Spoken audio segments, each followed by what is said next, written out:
Moshën e ka të vogël, por synimet e ka të mëdha. 12 vjeçari Denat Maljoku qëllim ka inkuadrimi në ligën më të fortë në botë, NBA. Djali është i lindur në Chicago, këtë sezon doli nën kampion me ekipin e juniorëve Heat në ligën e basketbollit District 89, duke fituar edhe epitetin e lojtarit më të mirë. I see myself going into the NBA. E shoh veten duke hyrë në NBA dhe jam duke përparuar çdo vit. Por fillimisht dua të siguroj një vend në kolegjin Syracuse, por kjo nuk do të jetë e lehtë pasi që është kolegj shumë i fortë, por nuk do të ndalem. Maljoku stërvitet i ka kryer në kampin e Chicago Bulls, me çrasti ka takuar edhe yjet e kësaj skuadre. Ishte shumë mirë që i takova pasi kam mësuar shumë gjëra nga ta, por edhe nga akademia. Lojtari im i preferuar është Jimmy Butler, pasi Juan Mir dhe Stephen Curry, pasi mund të bëjë gjithçka. Voglushi foli edhe për finalen e NBA që e fitoi Golden State, e të cilën e përcolli teksa është në pushim në vendlindjen e prindërve.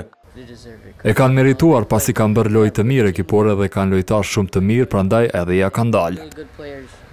Ndryshe kur të kthehet në Shtetet e Bashkuara të Amerikës, Maljoku tha se do të zgjedh nëse do të ushtrojë në Akademinë e Juniorëve të Chicagos ose atë të IBA.